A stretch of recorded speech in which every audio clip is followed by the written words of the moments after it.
say the game is getting old. Monday morning and your coffee's cold. Life is not what you want it to be. Hello, everybody, and welcome to a new direction. My name is Jay Izzo, and let me tell you something. I have got something special for you at the beginning of the year. Yes, I do, because I am telling you right now, my guest, Rick Miller, is going to blow the doors off of your new year. Forget about setting goals, all right? Forget about setting the goals. Forget about resolutions. We're going to talk about being different.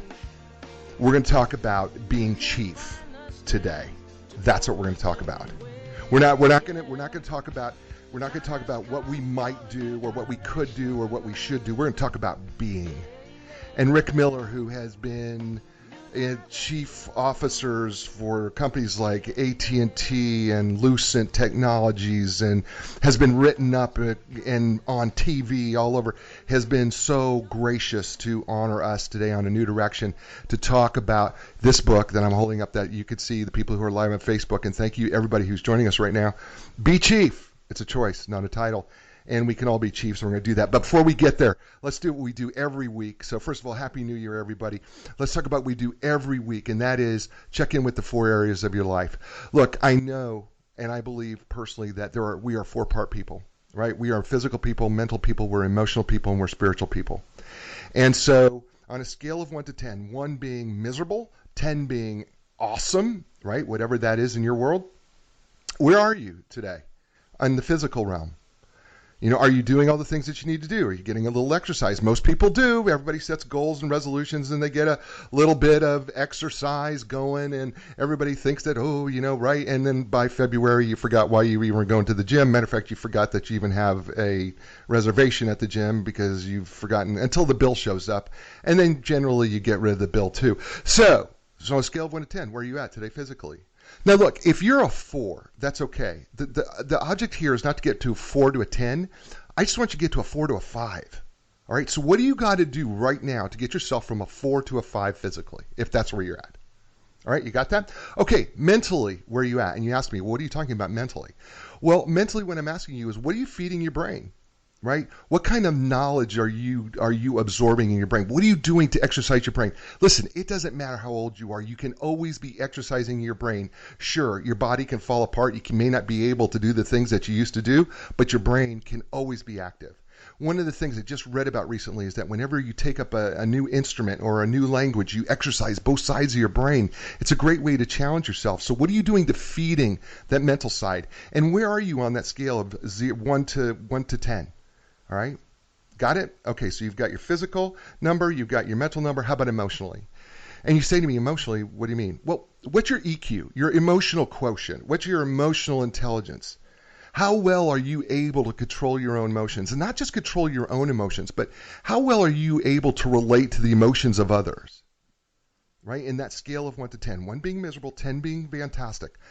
What's your number emotionally? Right? We just came through a holiday season, and we're about to see bills come in right now that could stress us out. How are you going to handle that? And all emotion is about being intentional, folks. You know, it can be difficult. Listen, you could kick me in the shin, and it might be difficult, but I can still choose whatever emotional response I want to that. That's my choice. Right? So emotionally, where do you think you're at? And then what can you do to improve yourself emotionally? And then finally, the 4th area of your life, and that is the spiritual realm. And people always ask me, "Oh, Jay, the spiritual, I don't really believe in God and everything." Whoa, back up here. Hold on here. I didn't say you had to believe in God. I just said the spiritual realm. Because people get a sense of peace a lot of times from other things that we can't explain with science or facts. Some people get something out of nature that just hits them in a way that inspires them that they can't explain. There's a lot of things we can't explain in this world. But if it is God, so be it. How is that relationship going for you? What can you do to improve it? What can you do to make it better? All right? So you've got your 4 numbers, right? Your physical, your mental, emotional, and spiritual. You've got the 4 levels. Now, I want you to think of those 4 levels as like the legs of a table. How even are they? right? Because it's hard to eat off of an unlevel table. And then because we all want to be in balance, but the other question is, how low are they? Because if you're sitting in a normal chair and you're trying to bend over to eat something off a plate of a table that's really that low, it makes it really hard, doesn't it? So what do you got to do to challenge yourself to be better each and every day? This isn't a goal thing. This is a being thing. What do you need to be today to make yourself better? All right. Well, my next guest is about being, okay? And his name is Rick Miller. And I want to tell you something. Rick Miller is awesome. Rick Miller is, I guess we could call him an unconventional turnaround specialist. He loves to call himself a servant leader, and trust me, you'll hear it as he talks to you, and a go-to chief. He is also an experienced and trusted confidant, an author, sought-after speaker, and you know how I feel about my fellow speakers, folks, because I'm one who travels around the country and does the same thing. Hire him. If you're people who are watching this right now or listening to this on the podcast later, listen, if you're in the speaking, you need to hire him because you're going to love him when you hear him. He's also an expert of driving sustainable growth. For over 30 years, Rick served as a successful business executive in roles including president or CEO in a Fortune 10, a Fortune 30, a startup, a nonprofit. In each case, he was recruited from the outside to turn around poor performing companies in difficult times.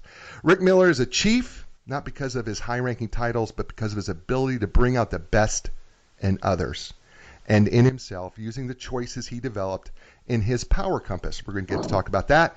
A road-tested sustainable growth model he created over the course of his successful career, and which he shares in his book and continues to share with his clients. Rick Miller, welcome to A New Direction, and everybody welcome Rick to A New Direction. Rick, welcome. Hey, Jay, great to be with you. Happy New Year. Happy New Year to you. And Rick, by the way, ladies and gentlemen, man, we got a lot of people tuning in right now. Tim Williams, John Cox, the list goes on and on. I got people from all over the country tuning in. Paul Fitz, Donna Symes, and Judd Weisgold, thank you for all tuning in live. Thank you for doing this. It's fantastic. Rick is brought to you today, and I always feel like whenever I do this, like I feel like I should be doing the Sesame Street thing, brought to you by the number 7 or something like that. But he's brought to you today by Inline Business Brokers and Advisors, and they partner with business owners when it's time to sell their business. So when it's time to sell your business, but even if you want to buy one, they can help you too. Contact the professionals at Inline Business Brokers and Advisors. You can learn more at inline.com. That's www.enlign.com.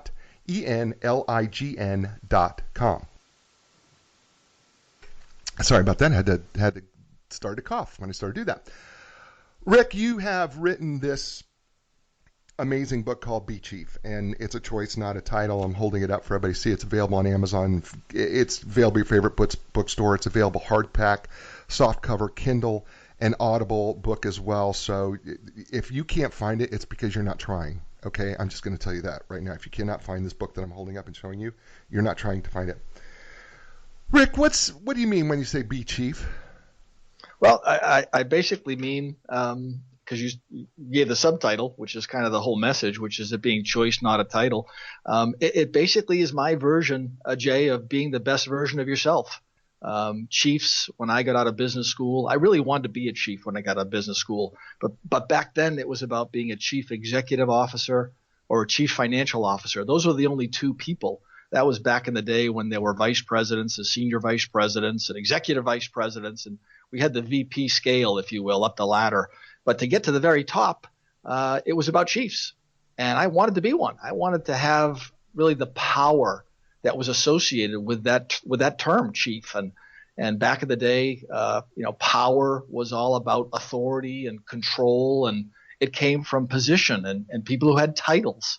But today, and the point I make in the book really is that power, I think, it's in need of a redefinition. And I think power today is about energy and clarity and confidence and influence and impact that you can have independent of your title. And the book is all about how do you define power? How do you measure power? How can you increase your power and share it? And if you happen to have a position where you have a team of people, how can you help every member of your team become more powerful? That's what it's about.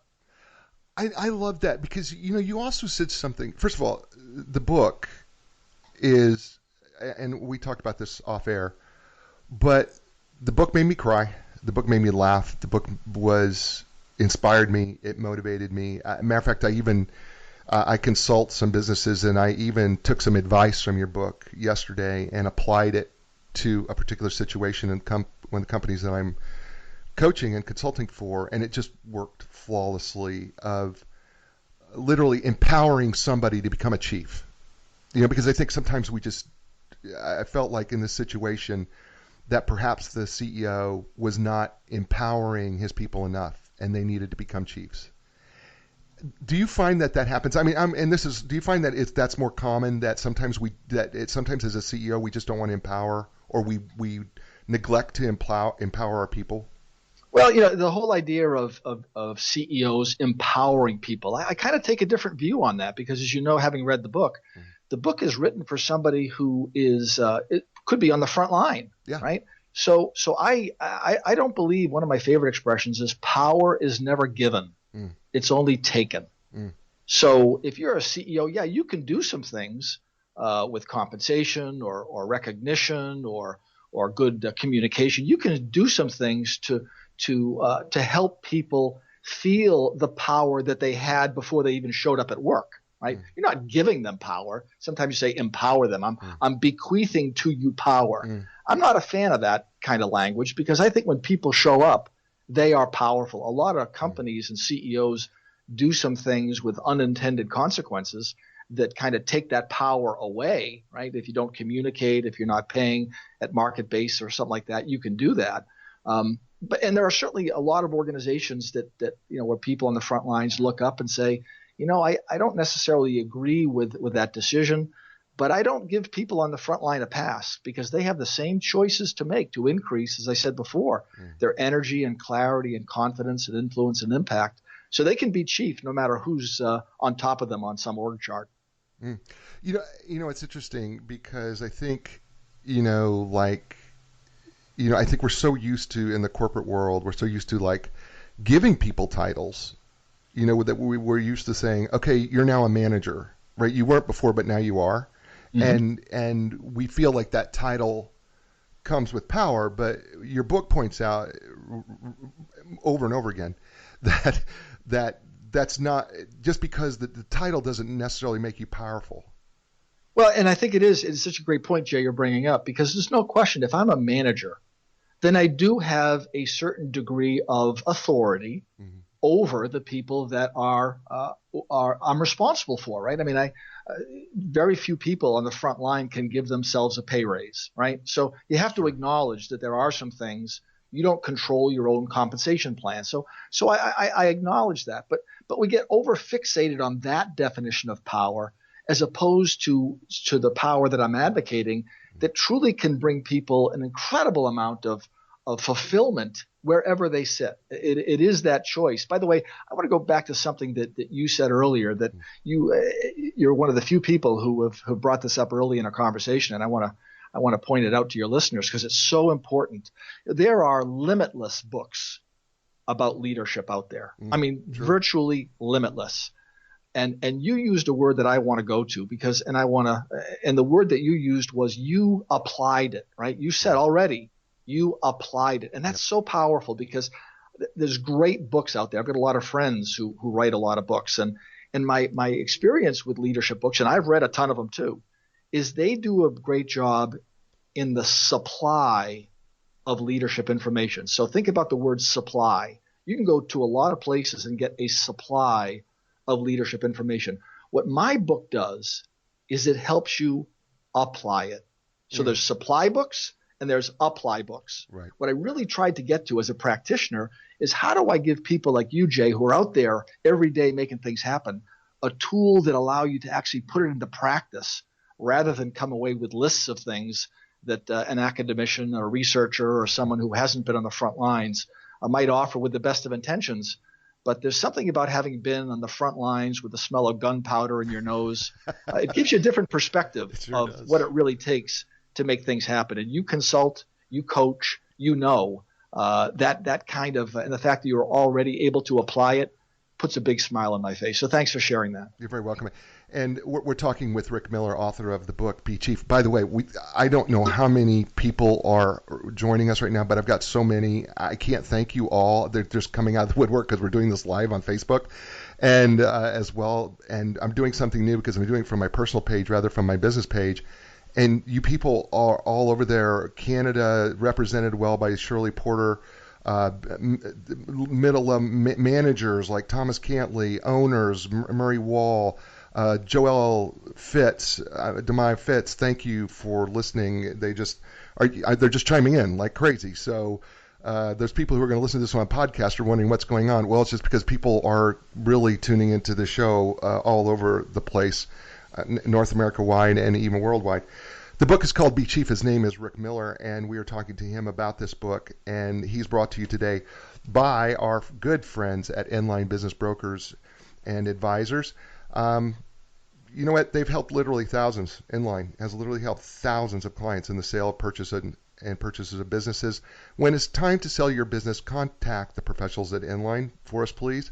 The Inline Business Brokers and Advisors. You can learn more online at inline.com. That's www.enlign.com. Jeff Snell, the owner and COO, is absolutely, first of all, he's a friend of the show. He has been on the show, and he supports the show, and he's responsible for it. So contact the folks, literally, at inline.com. Tell Jeff, tell his people that you heard it on A New Direction, and that Rick Miller was the guest, and I'm telling you, they will take care of you and take care of your business as well. And so we are very grateful for them doing that. So, Rick, I want to go to where the heart of this book is, and that is the compass, right? And you know, we talk about compasses as giving us some sort of a direction. But your compass does that exact same thing, but it's a little different. Walk us through it. Well, again, if success is connecting what you do to who you are, because we're all unique individuals, then I am a strong advocate and have used this tool in companies ranging from startups to multinationals to help people in these organizations, kind of bring their A game every day. But everybody's different, right? I mean, rather than legislate, here are the 10 things we're all going to do, my advocacy is you go a little bit deeper into both who you are first and then what you do second. So the compass has 5 parts. It asks questions that everyone can answer to their own satisfaction. I'm not offering a score that says you must answer this question this way. I think the power of the compass is it's customized to the strengths of every individual. So we start at a place called insight. And the question is, how well do you know yourself, right? And I believe that insight is the key to energy, the energy that really, it's not an extra cup of coffee, it's not Mountain Dew, it's not 5-hour energy. It's the kind of energy that's sustained because it comes from the inside. Right. And we ask questions of people as they build their compass. How comfortable are you being present? How comfortable are you being accepting and being generous and being grateful? And can you actually be still in this crazy world that we're part of where everyone's chirping at you all the time, whether it's a well-intentioned spouse or a family member or the media, which is always telling you what you should do? Can you find time to actually still your mind and learn to listen to the most valuable voice that you'll ever hear, which is your own? You talked about the four parts of physical, mental, emotional, and spiritual. And I agree with you 100%. Love that analogy, by the way, at the table. And the element of insight gets to this element of your own spirituality, in that you really do listen to a voice that is inside you. And that is at the heart of the compass. From that heart, actually, we ask people to select their values. What do you stand for? And the advocacy I make is that once you determine what you stand for, you can take a stand. And when you take a stand, you become powerful.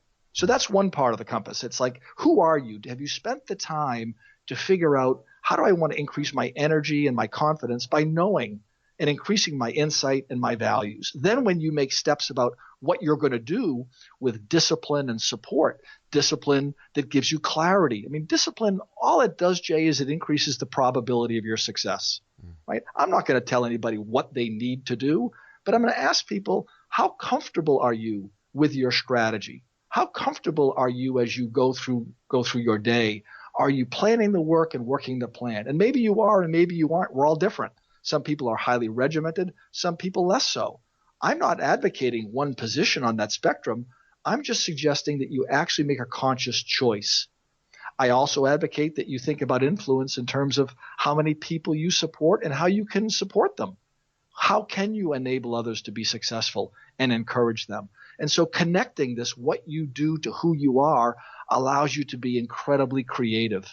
And in the compass, I ask questions. I said, are you in touch with how you feel, how you think? Because I think that's internal creativity.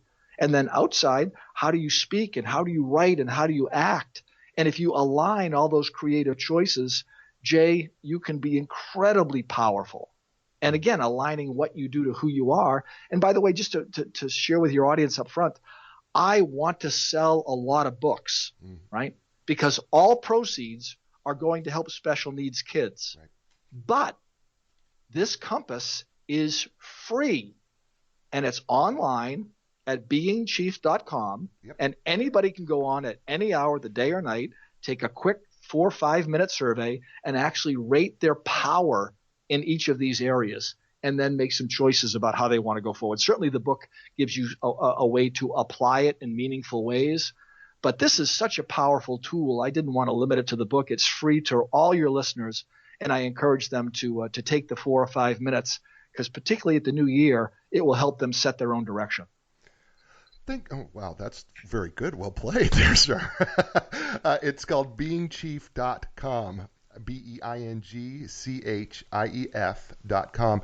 You can go there, by the way, and you can start putting your own compass together. And what I found so brilliant about the compass is, when I got to the end of the book, and you have this kind of separate section where you can start putting your values together, and you actually, instead of making me kind of come up with, okay, well, what do I really value? You actually give me some ideas to start thinking about, which, by the way, as a psychological professional, I am so grateful that you gave us at least some ideas to think through. I'm not saying it was an exhaustive list, but man, it really triggered some things in me. Yeah.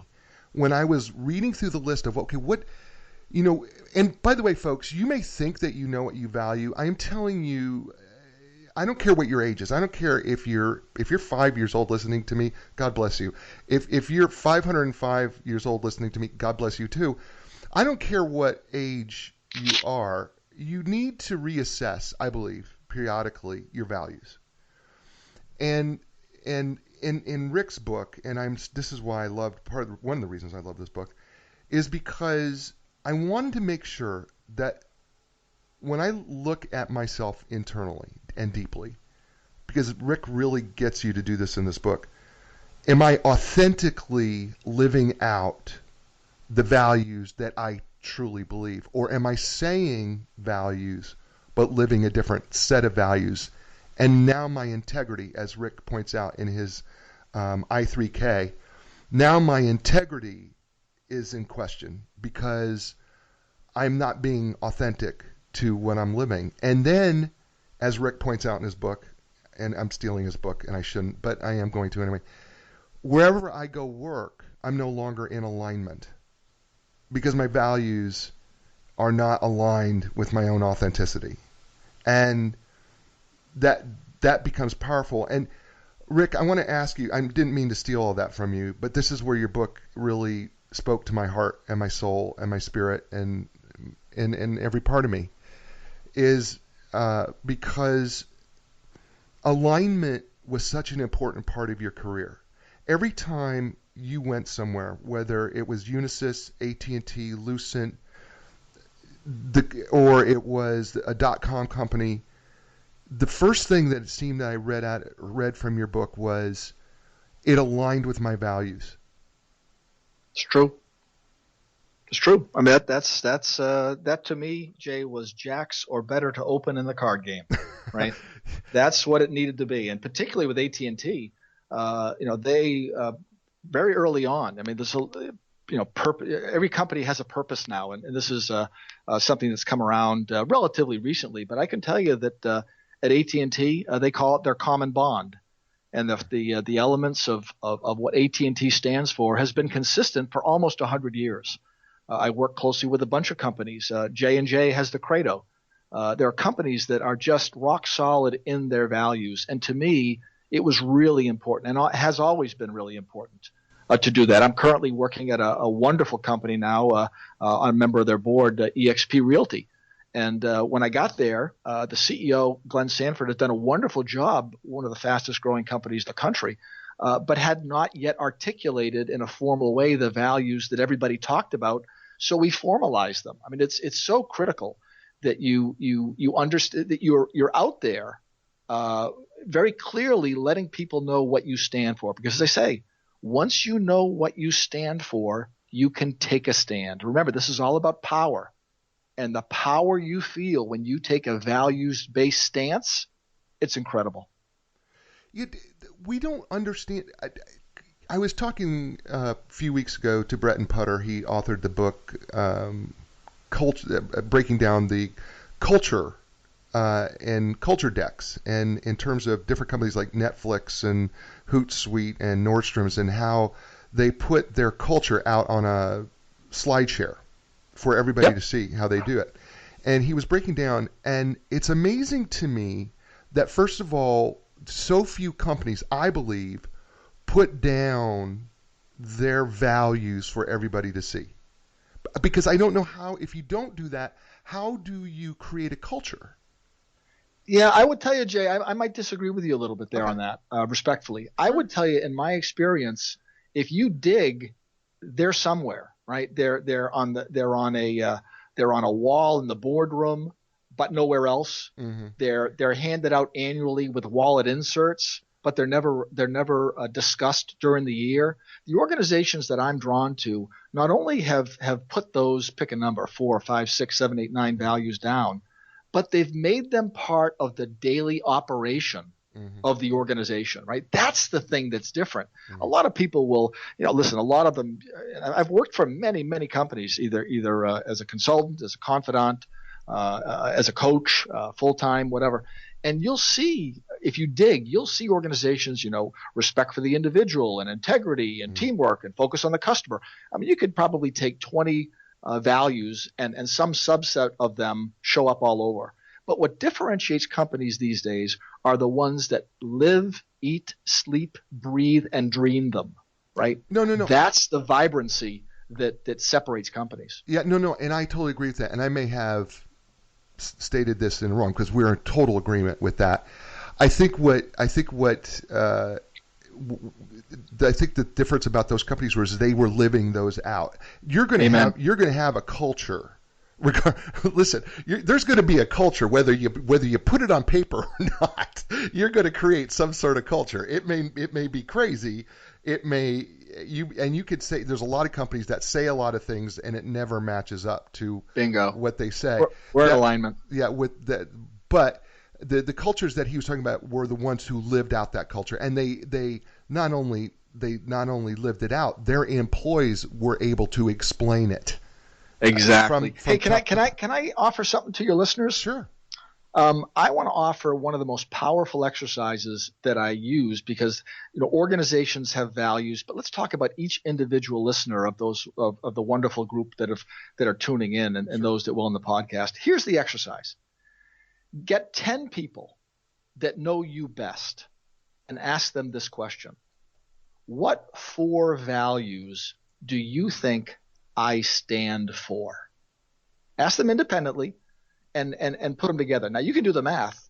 It's possible, Jay, that you might get 40 different answers, right? By the way, they could all be very positive things, but you might have 10 people who know you best give you 40 different attributes of what they think you stand for. And since being chief is all about power, the most powerful form of energy that I can think of is a laser, right? And a laser is powerful because it's concentrated. So I would ask anybody who did this exercise, if you came back with, pick a number, more than 20, how powerful are you being if the 10 people who know you best would come up with 40 different attributes to describe what you stand for? And then how different would it be 90 days later if you went through this exercise and said, you know what, I really want to focus on 4. They look at the list that you saw in the book, and it's free, by the way, in a lot of different places. And they picked 4. And then after 90 days of being mindful about what they say, what they write, what they speak, and how they act, what would happen if 90 days later they went back to that same group of 10 people and said, hey, I asked you a question 3 months ago. I've been working on some things. Would you answer the question any differently?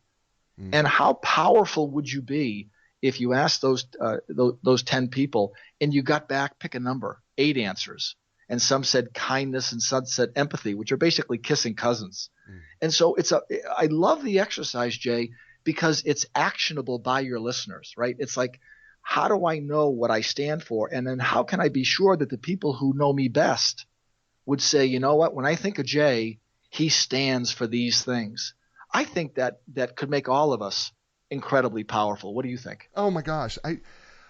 I just wrote it on the Facebook page. I said, get 10 people that know you best and ask them individually, what values do you stand for? And because I just printed out so that people who are listening online who couldn't write it down, they could pick it up right there from the live feed.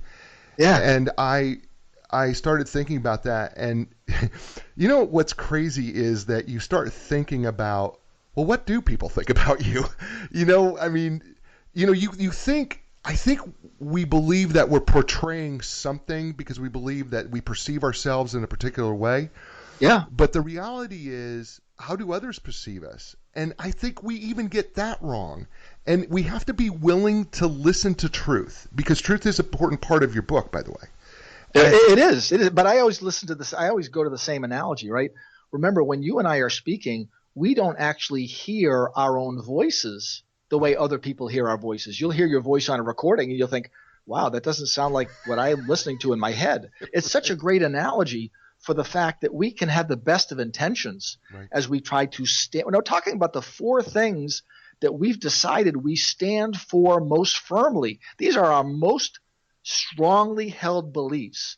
And so all I always say in the book is that you can make choices in terms of your language. You can make choices in your actions. You can make choices in how you think and what you write that can have a real impact on those around you. Because if these are the 4 things that matter to Jay most, we're talking about the 10 people that know you best. Right. Wouldn't you want to have reflected back to you?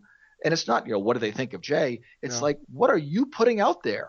Right. So they have no choice. When I think of Jay, I think of kindness. When I think of Jay, I think of children. I think, Jay, look at the work you've done supporting autism with Wild on Wysong, with the work that you've done in the Community Foundation and Children's Flight of Hope, back DJ days. Mm-hmm. I mean, you are all about kids, right? So people would say, I know Jay, and he's about giving back, and particularly children or disadvantaged. But you can have a lot to say about how people, the energy that you're putting out there. And I just think it's a wonderful set of choices. I love that. And then, and by the way, thank you for looking at my LinkedIn profile, because you just reminded me I needed to update it. So I appreciate you doing that as well.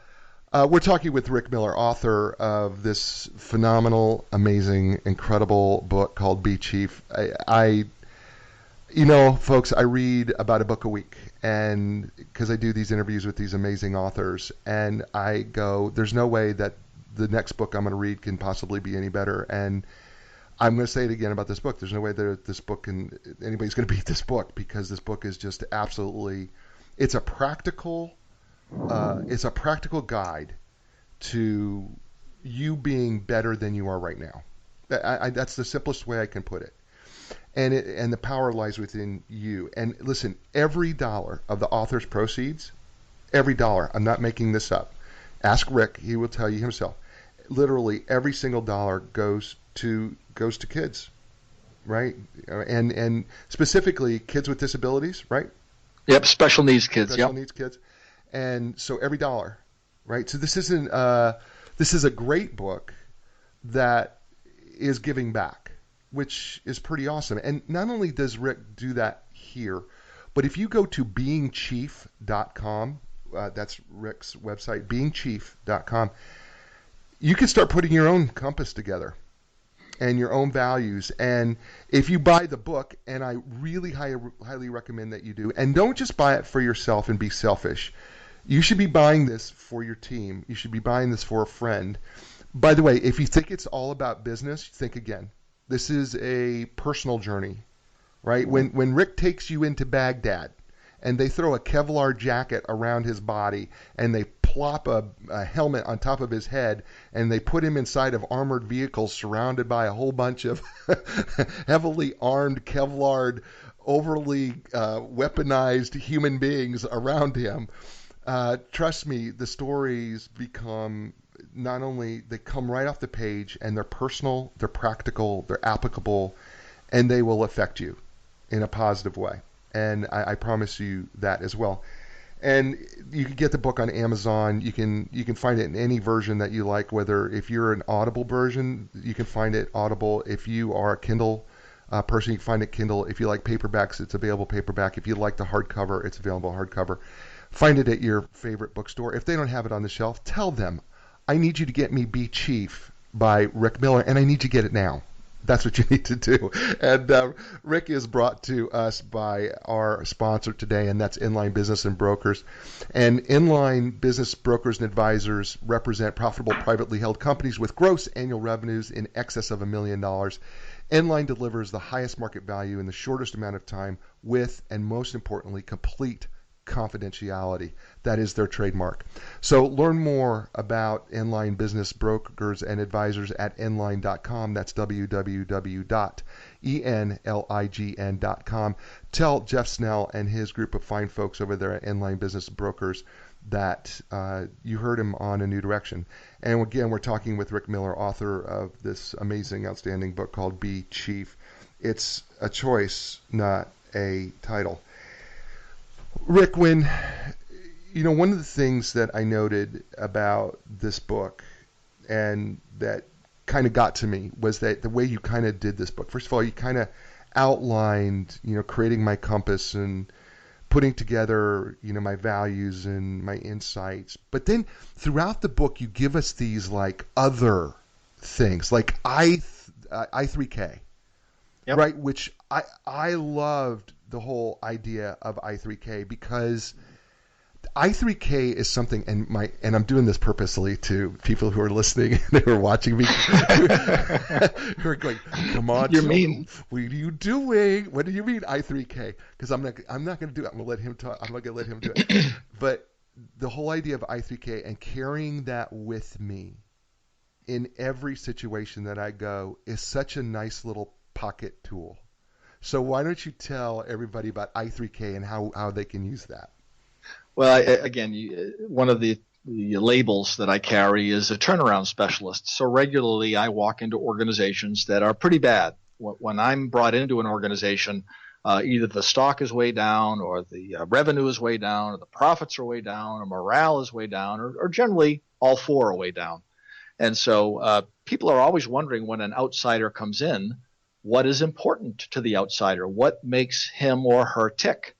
And I am very consistent, whether it's any size company, a nonprofit. I said, what I'm looking for are surrounding myself with people. People want to know who's going to get promoted, who's going to get demoted, who's going to get fired.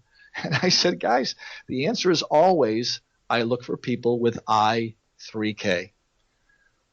Intelligence, intensity, integrity, and kindness.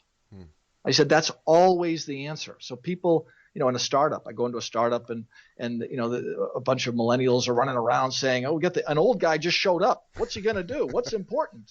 And I said, I3K. And they said, what do you mean? No PowerPoint charts? I said, no, I3K. You mean no big company trappings? I said, no, I3K. It's always the answer. So what's it really mean? What I look for are people who are intelligent. Now, by the way, that can be IQ. You mentioned EQ earlier in the program. Very important. IQ, EQ, or sometimes wisdom. Sometimes you get the trifecta, right? But you're looking for someone who brings something to the party in terms of intelligence, right? IQ, EQ, wisdom are all three. Intensity. You want people who are not clock watchers. You want people who are put themselves in a position where they can bring their A game, right? They're intense because they're doing what they want to be doing, or you'll help them find a way to get to one of those jobs where you can. That's intensity. Integrity is really important. We talk about values. If I'm talking to a group of people, I will say to them, guys, if you look at integrity on a scale of 1 to 10, we are not going to get along. And let me give you an early indicator that maybe this is not going to be a good place for you. Integrity is a yes or no discussion. And if you're ever in a discussion where you think you're close to the line, run away. Because no organization that I'm going to be part of is going to play loosey-goosey with integrity. The last one is kindness. And the organizations that I walk into generally are in pretty tough shape. But there's no excuse not to be kind. By the way, I can't tell you how many people that have been laid off in organizations. When I walk into an organization that's been poorly run, layoffs sometimes need to happen, right? I am a business individual. We're not running philanthropic organizations unless it's a nonprofit. We're working with companies that must make a profit, right? That's how you sustain the company. Right. But you can be very kind in terms of outplacement if it comes up. You can just be kind in your dealings with each other. And so I look for people who are capable of intelligence, intensity, integrity, and kindness.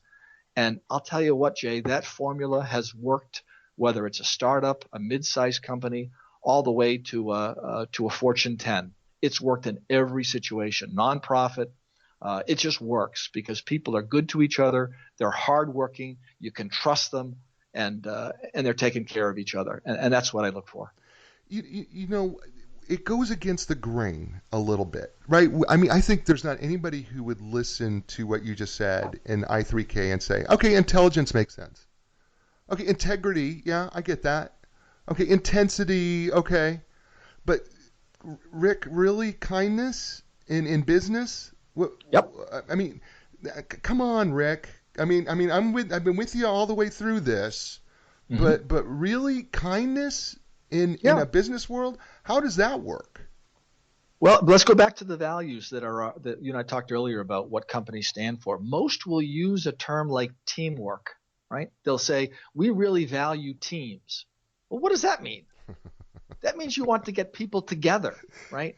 The old version of company loyalty has long since gone. I mean, there was a time when I got out of business school where, people would aspire to start with a company and 45 years later retire from that company with a gold watch, right?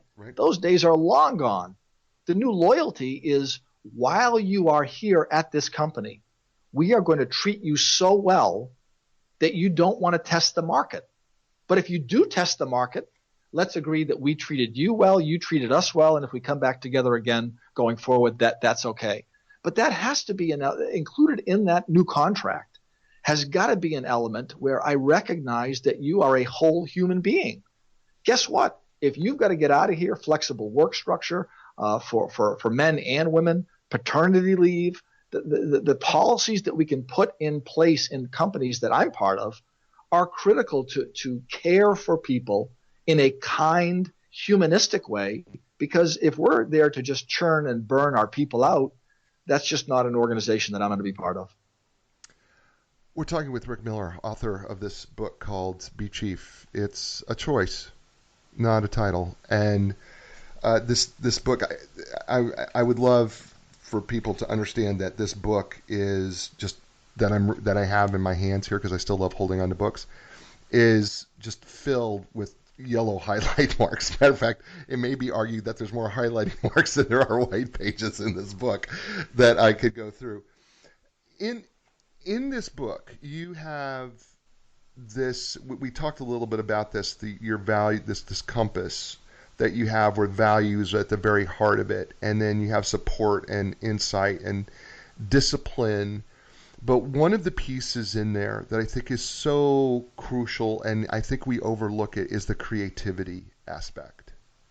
Yep. Speak to, in terms of, as the compass works, why creativity is such an important part of our compass. Well, just a belief is that the culmination, Jay, of all this exercise is how we create, how we have an impact. How do we manifest all that, understanding who we are and what we do? It comes out in our creativity. And as I shared earlier in a call, it's critical that we define creativity, I think, in a way that helps us. Creativity by some is viewed as an adjective, right? A person can be creative, a creative person. That means they're innovative. They come up with new ideas. That's a way of defining creativity, but that's not my definition. My definition of creativity is how do you manifest the future, your future, and the future of those around you. And I believe there are 5 ways that we manifest the future. We get in touch with our feelings. It actually starts with understanding this wonderful organism called our body and what our body is, what signals it's sending us as we feel. Our creativity is all about how we think. The creative process is about really our thinking, because that's the beginning of what comes out of our mouth when we speak, what comes out of our hand when we write or when we type, and then as we manifest the future in a very visible way in our actions. And the challenge, I think, is to, again, this is about power. When we align what we feel with what we think, with what we say, with what we write, with what we act, you are powerful. The most impactful people I've ever met, and we all talk about, the quickest way to lose credibility is to say one thing and do another, right? I mean, we talk about that all the time. Sure. Make sure that your words align with your actions.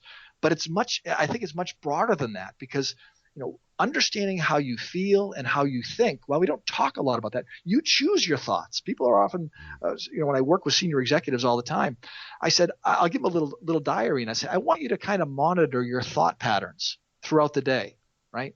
Are you aware of the cyclical nature of your thinking? Because everything that comes out of your mouth and the actions, they start with a thought. Yet if we're not aware of our thinking, then we're not aware that is really what is very early on in the creative process. So be aware. Can you catch – and here's the test, right? When you get into a negative thought pattern, and we all do. We're all human beings. Can you be aware of that negative thought pattern so that it lasts 5 minutes rather than 5 hours, right? When you're leaving a meeting, I work with senior executives all the time. When you leave a meeting and it didn't go well, just for the sake of argument, and you go into the next meeting, are you still thinking about the meeting that you just left? And how is that sub-optimizing your performance in the next meeting? Are you aware of your thoughts so that you can be present? And that's when we talk about manifesting the future and being our best selves. We have an opportunity at any moment to be aware of how we're feeling, thinking, speaking, writing, and acting, and make ourselves more powerful. And those are the choices that we talk about in the book. And Rick, I want to jump on that, because I use first of all, I am in so alignment with all this and so much agreement with this. I use the analogy of a professional hockey goaltender. I am fortunate enough that my wife and I are a corporate sponsor for the Carolina Hurricanes NHL team here in Raleigh. Great. I'm coming down. I want tickets. You got them. Just let me know. Let me know. Listen, you let me know. I will get the tickets for you. You'll sit right next to me, and so you'll have to sit with me at the ledge, but that's okay. I'll buy the beer. Let's go. Yeah, no, I'm up with it. Absolutely. Come on. But one of the things about professional hockey player goalies, and I've been fortunate to know a couple that have come through, a few of them that have come through our path here, is their ability to forget the choice that they have to make to forget the goal that just they let go and move on to the next one. And how hard, I ask, how hard is it to emotionally and not let that negativity get into you about I just let an easy one get by me and not let that happen again. Right. And it really does come down to this choice of going, I have got to change my mindset. I have got to change what I'm thinking. I've got, for lack of we laugh about it here, but sometimes I've got stinking thinking, and I've got to change that thought process. And at the same time, your emotions, how this works. Your emotions get attached to your negative thinking. You're so angry coming out of a negative meeting that you've just had because they've thrown a whole bunch of changes at you that, you know what, sometimes, and I didn't say this, but this guy called Rick Miller wrote this in the book, you got to know when to let go. Right. But let's talk about this, because this is really important. This gets to the compass. So if you're listening out there and you're thinking, okay, what Jay and Rick are advocating is that I do have, all of us have a certain amount of negative thinking. It's just being human. Okay. So if you're hearing us say, Jay and Rick are saying, I have to stop being negative and always be positive, that's not what we're saying. Okay, No. just to be clear. No, we're not You saying take that. the compass, right? The compass is all about making a slight adjustment. So if you would describe yourself as, sometimes, or maybe I'm negative, pick a number, 60% of the time, 50% of the time, whatever. We're just suggesting that being mindful of it, be a little less that way, just a little less, and see how it feels. So this is all about incremental change. So I don't for a minute believe that we can just go from 0 to 100 in 2 seconds. Maybe there'll be a car, electric car sometime that will do that. Right. But we have to make small changes.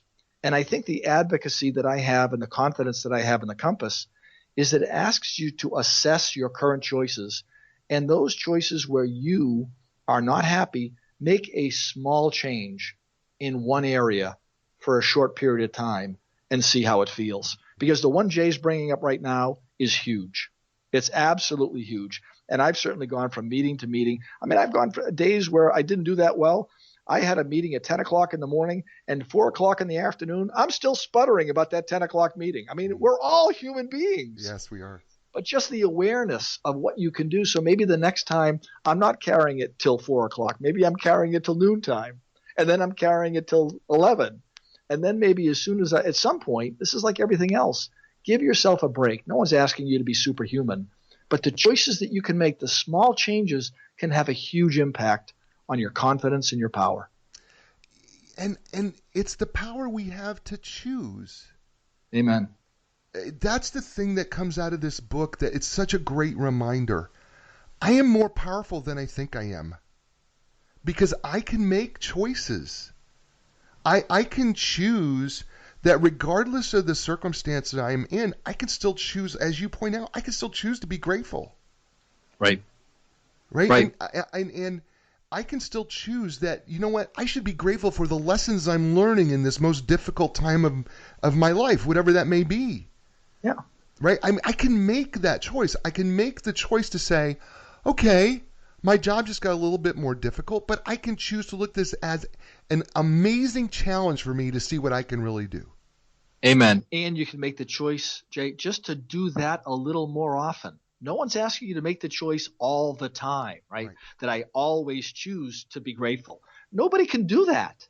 Nobody can. I mean, it's just not nobody I know can do that. No. It's just make the choice to be a little more grateful, right? Yeah. And a little more generous and a little bit more accepting, or just one of the three of those.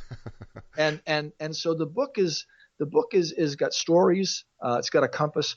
But the book, as you've seen, Jay, asks a lot of questions. Oh my gosh! That only the reader can answer. There are no you shoulds. There are no shoulds anywhere in the book, other than I do have an advocacy for you to consider I3K. I admit it. It's pretty simple, and it worked for me. It may not work for you. I mean, Colin Powell wrote a great book. It worked for me. And some of this stuff are lessons that have worked for me in all kinds of organizations, but they're only offered for your consideration, your audience's consideration. The key to the book are the questions that are asked. I so agree. And how would you answer those questions? And do you feel good about your answers? Yeah, I got to tell you, I loved at the end of each little section. You made me ask, you asked those questions and you made me answer them. I know you didn't make me, but I felt challenged to answer them. And I loved that. And then, of course, at the end of the book, you walk us through, what do you really value? You've got the little test. By the way, the little test thing that he's got, and there's no right or wrong answers to it. You could get those at going to his website, to Rick Miller's website. It's called beingchief.com. Being, B-E-I-N-G, chief, C-H-I-E-F.com.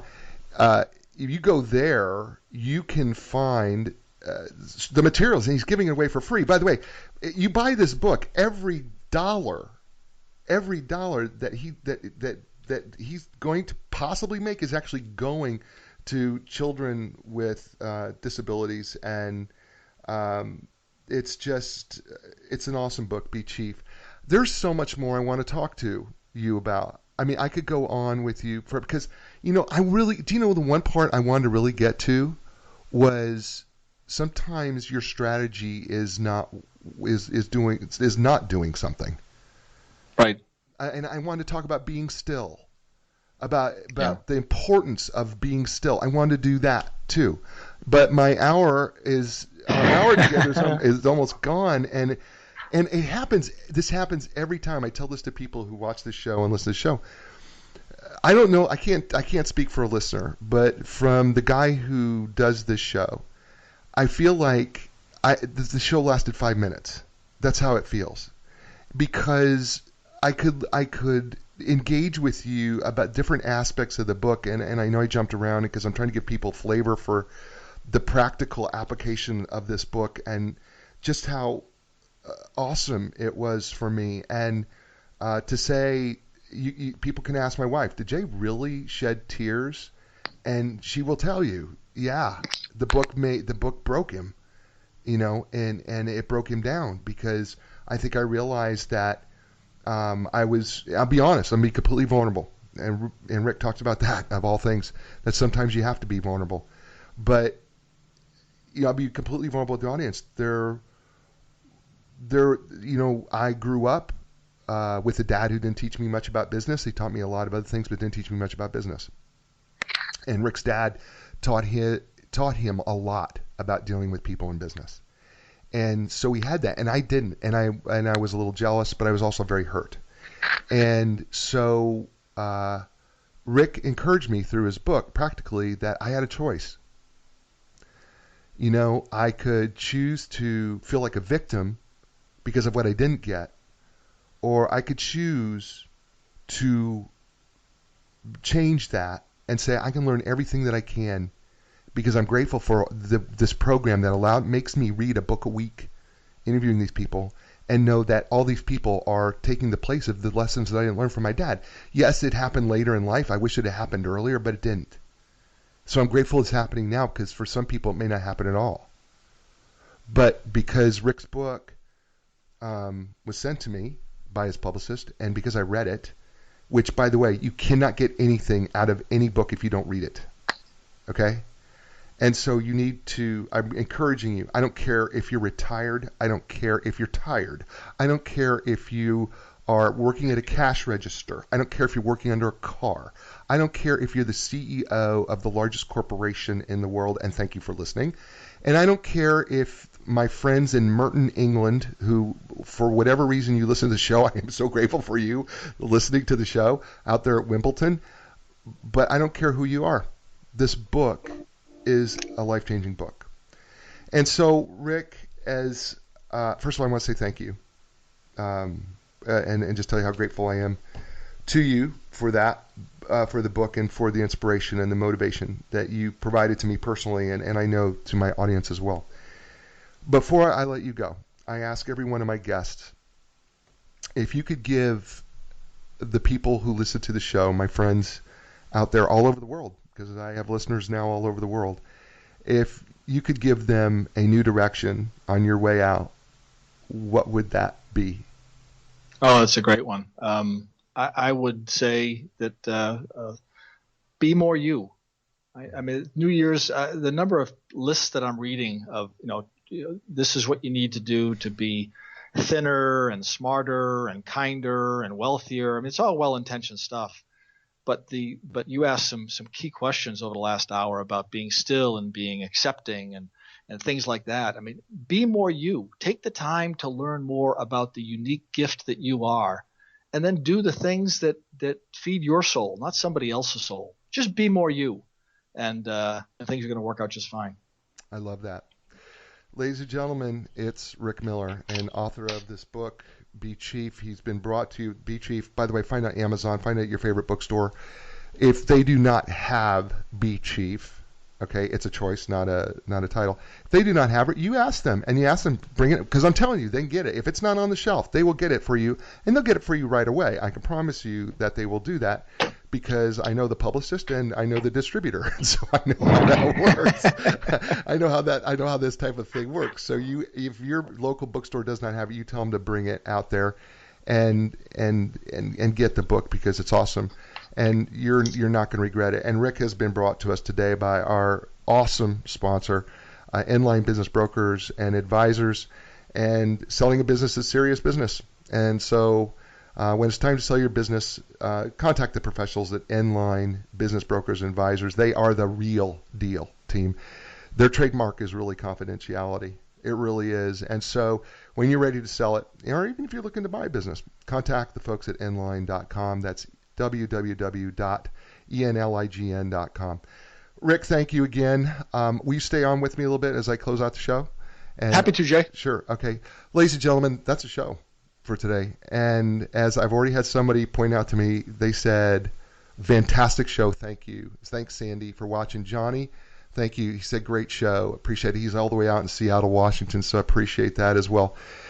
So, folks, listen, Rick said it in his book, but you're going to have to read it. But you know what I say every week, and that is be inspired. Because when you're inspired, you can inspire someone else. And when you inspire someone else, they can inspire someone in turn. And that can make our world a most absolutely magnificent place. So be inspired. I will talk to you soon. Ciao, everybody. When you lost your confidence and the answers don't make sense, you got to keep your hope alive. You got to know you can survive. This is your time to fly. A new direction, a brand new day. A new direction, things are gonna change. You can find the strength to go a different way, yeah. The time has come. Your dreams will take you places you have never been before. Find your passion, find your strength. Don't worry anymore. A new direction. A new direction. Oh, a new direction, a brand new day. A new direction, things are gonna change. You can find the strength to go a different way, yeah. The time has come for a new direction. Yeah, yeah. A new direction.